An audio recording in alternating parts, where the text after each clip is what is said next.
செல்வமும் நிதமும் பெற்று நீடூழி வாழ்க.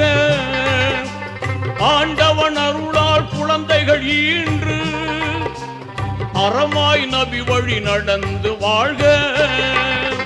வல்லவன் அருளால் நல்லறம் பேணி, வல்லவன் அருளால் நல்லறம் பேணி வாழ்க வாழ்கவே வாழ்கவே. வளமாய் நலமாய் மணமக்கன்